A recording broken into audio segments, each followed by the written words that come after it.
be a really funny video for you guys. We just disappear out of frame. This video is kind of going to be all about how we burnt out a little bit traveling in the bus. The emotional toll that all the new stresses that you might have never experienced will take on you, and what we do. Yeah, what we do to recharge and to sort of negate the stress. Yeah.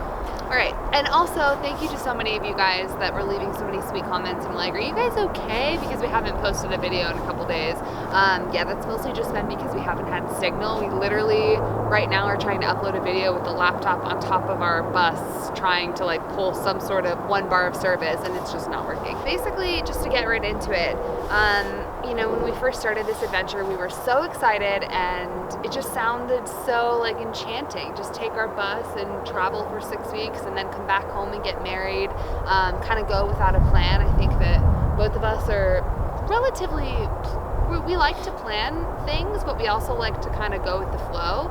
And with this trip, for the most part, we were just going with the flow day after day, making decisions, having no idea where we were going to park the next night. But I think the biggest toll that ended up taking is just the fact that you have to, when you're traveling like this, you have to be making those types of decisions every single day consistently. And it's sort of, it can get hard to live in the moment with where you are when it's like, where am I going to park the bus? Like, how, or can we even go to that location? Hear that, babe? That's water. There's water. Sound of water. So we can at least follow the river. Oh yeah, still no signs of life. I just want you guys to know, like, the type of directions we have for this place is like, walk downhill, turn right at the bridge, don't pass the second bridge, like, it's gonna be right there. Follow the railroad tracks. Yeah, if you hear the bees, tracks. You've gone too far. Don't get hit by the railroad or by the trains. Yeah, they do warn about that. Fingers crossed on this one. And also, in particular, with it being a school bus, the fact that some of the places on free campsites that were awesome for us in the beginning, as we started to move back a little bit closer to the mountains, it's just like we can't get to these spots. We're not the kind of people that want to plan too much, because planning sort of leads to that disappointment, or leads to having to drive when you don't want to drive. We just don't want to do that. Yeah. Like, we're loose planners. Yeah, exactly. I think in particular to bus life, and to those of you that are either already live in a bus and are about ready to travel, or just thinking about embarking on this lifestyle, you know, I think sleep is the big thing for us. Like, we need sleep in order to function well. We need sleep in order to be happy individuals. I, for one, am like super cranky and just cannot, I'm just unhappy if I'm tired, really tired. And it was just multiple nights of having to sleep in really loud parking lots where we were kind of being up all night long. It's the lack of very good sleep because of the noise, but it's also just the added stress of, am I gonna be safe here? Are the bikes going to be stolen off the back? Am I going to be woken up by the police? Like, you just start cycling through all of these sort of stressors in your mind. Never think about staying in a hotel or even at an RV park. Yeah.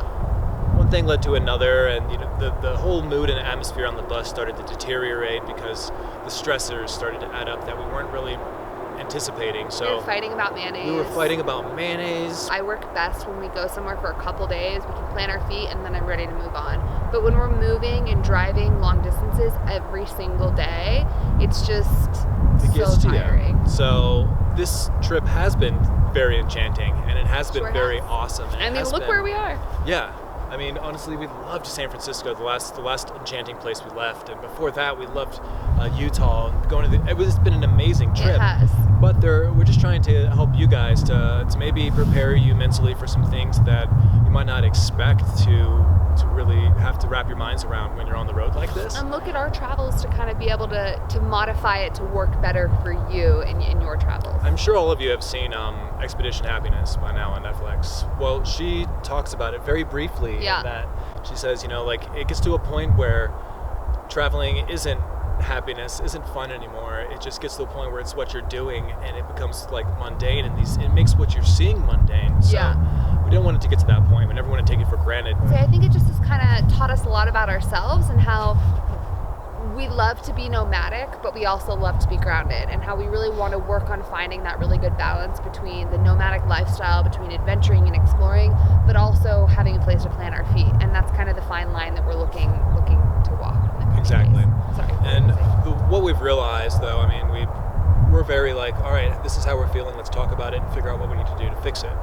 what we realized is that when we're out in nature like this, and honestly what taught us this is the Poudre River adventure, the very first adventure we went on. Go back and watch that. Yeah, Zaynah loves that. It's her favorite adventure because we went out for 8 days and parked the bus with enough provision to last that long, and we didn't leave.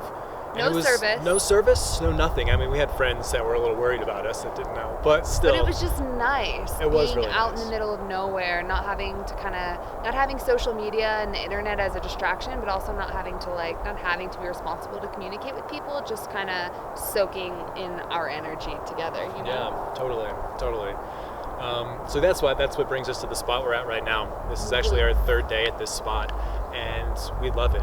Buy a hammock. If you're gonna get into this lifestyle, get a hammock, because that's an instant bed in nature wherever you can go and just bring a book, and then you have yourself like a recharge station. Yeah, so all that, it has been stressful, but it has been amazing. Overall, we are extremely grateful for it, but we wanted to share with you guys, a little bit of the things that we do to de-stress, because it is inevitable that if you're going to be living a nomadic lifestyle, I would say, whether van life or bus life, you're going to experience some of these similar stresses. And, you also are going to deal with stresses not be living in a nomadic lifestyle. That's inevitable in life.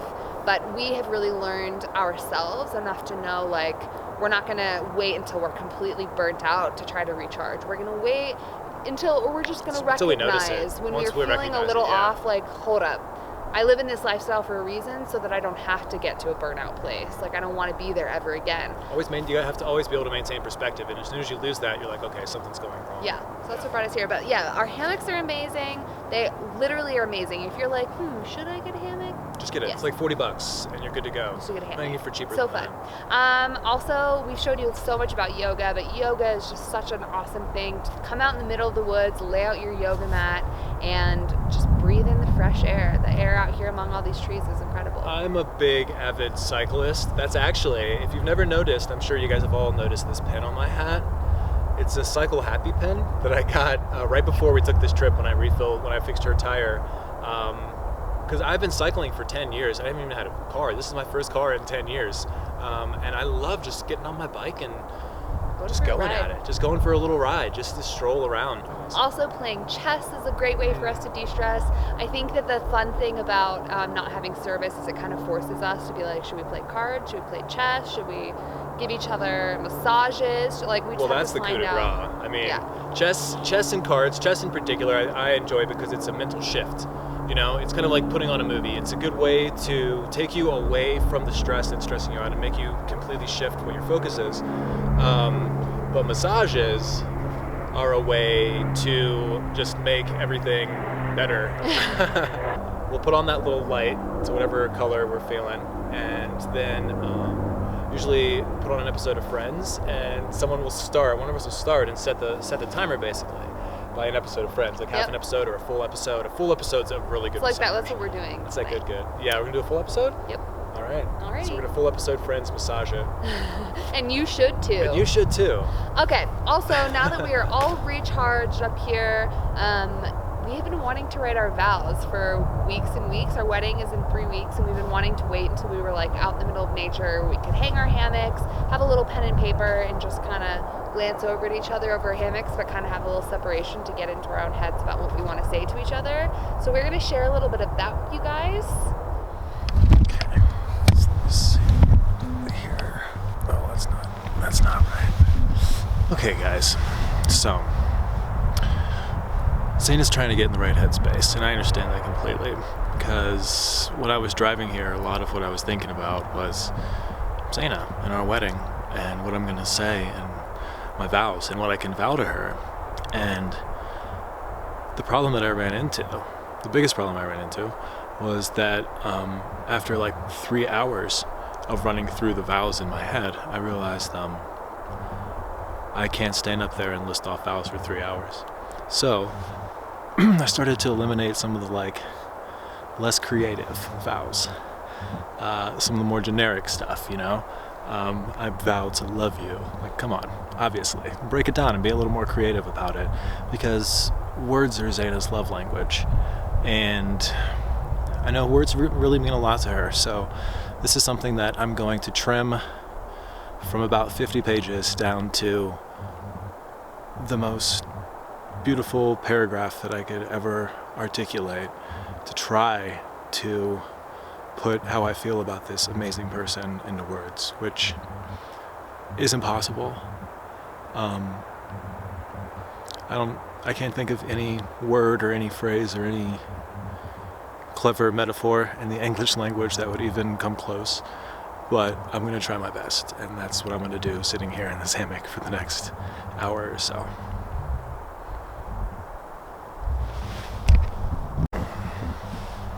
Thought of more things to say. You're not allowed to hear me. Hang on, I want to say more things. There's a thought of more things to say as I pulled this apple out of my pocket. I don't know if you guys understand. Well, I know you don't understand because I've never told you how much Zaynah's kind of saved my life. I used to smoke cigarettes, and I smoked cigarettes for 15 years. And she never ever told me, when we first met, she never told me to stop smoking.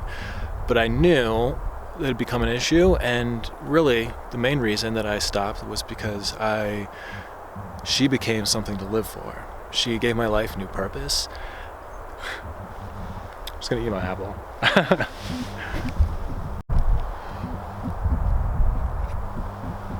Okay. Oh man, my brightness is too hot. I'm just gonna give a fair warning that the sun is coming and going, so my face might be really bright and really dark. I'm just gonna record this because I've tried to film it a couple times and my brightness LCD lens is putting me off. So, I had to ask Chad to go back inside while I filmed this little bit because I kind of wanted a little bit more quiet alone time to get into the right headspace for writing my vows. I really love writing and I feel very connected to written words, and I was just mulling over the right vocabulary to even begin to express what this man means to me and what the prospect of spending the rest of my life with him, what that feels like. And it's not just joy and excitement and complete elation at the thought that for the rest of my life I'm gonna wake up with this man beside me.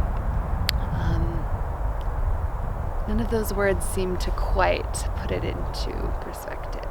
Oh man, that's all it took to get me crying. Oy. Well, I decided before I pushed record that rather than getting into my actual vows, I'm going to just share that with you guys in the wedding video. I thought instead I would share in my little monologue just about how grateful I am to have found him and how crazy it is to me that before Chad and I were together, we both had these ideas of the types of lives we wanted to lead, the types of jobs we wanted to have, or career we wanted to have, type of house we wanted to have, just how we wanted to live our life. And before we were together, we both kind of knew what we wanted, but it was so sort of outside of the norm that we weren't really sure how to accomplish it, and it was just a very slow trickling off from I guess normal societal life to what we were going for, now living in a bus off the grid in the middle of the woods. But we both had this very clear image in our brains of what we wanted. And it was like the moment that we met each other, just when we were friends working together, we would talk about these dreams that we had for the future. And it was through sharing these similar life goals that I feel like we had so many rich conversations, and that at just a couple weeks of knowing each other, we really started thinking like, could this person be the one? I mean, it was only 5 weeks after we started dating that we got engaged, and 2 days after we started dating that we told each other we loved each other, because I just feel like it was so preordained, like it was so meant to be that Chad and I were supposed to find each other, that literally from the day we said yes, every single puzzle piece in our life that for years we were trying to figure out how to fit just seamlessly fell into place. And it's been a really incredible process, and that's not to say there haven't been challenges and struggles and obstacles that we deal with as individuals in the midst of our relationship, or, you know, external things that have happened. There have definitely been a lot of challenges, but more than anything, it has been an awakening for both of us as to what can happen when you surround yourself with the right people. Now, no longer about my vows, because it's kind of hard to talk about my vows to a camera lens.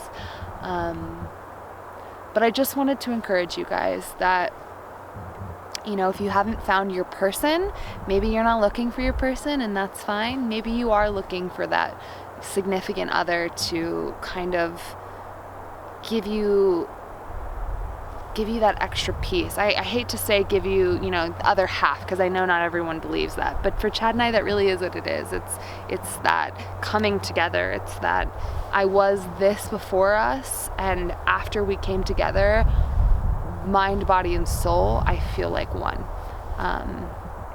Yeah, and it's kind of one of those things that it's hard to describe and it's hard to understand unless you've lived through it or unless you're currently experiencing it. But once you find it, it's the most incredible, beautiful gift, and it makes you feel like all of this has more meaning than you ever thought it could. This meaning life. All right, well, 5 minutes. I'm rambling. And I'm really excited for you guys to see our wedding video so you can hear us share our vows. But for now, I'm just gonna get back to my notebook. So we can't give you all the juicy tidbits of our vows because we want you to watch the wedding on May 11th. We're probably not going to post it on May 11th. It'll probably be the 12th or the 13th. Probably going to take that day off besides recording. But yeah, if you see it on the 11th, something went wrong, guys. I'm sorry. It'll probably be a few days after that, but that's when the wedding is. And yeah, so don't forget to like, subscribe, and share. Head over to livingZEAL.com. We got an order this morning, and we were smitten. Wallace, you're amazing. We did a little dance on the bus. It was awesome. Thank you so much. Really, yeah, with our one signal of service, we were like, we have a new order. Wallace, also, you brought up a good point in our comments. You said to mention to people if PayPal or paying through a credit card is better for us, and actually PayPal is better for us. It charges us a less of a percentage. So if you can't use PayPal and you want to buy stuff from us, PayPal is awesome. If you're just supporting us in any capacity, thank you so much. If you want to become a patron below, oh man, we have to. Thank you to our new patron. I'm going to put your name in right here. You're amazing. That was another amazing treat to wake up to this morning. We'll be back on the grind with posting videos. And once again, we're sorry for scaring any of you guys for not posting for a couple days. We really were trying. See you next time, guys. Oh, yeah? I think my hand's getting flirpier and flirpier. I feel like it's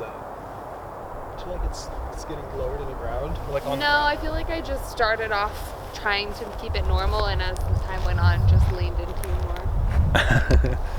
Such a good shot. Oh man, babe, that framing is. I want to. Someone's getting good at this.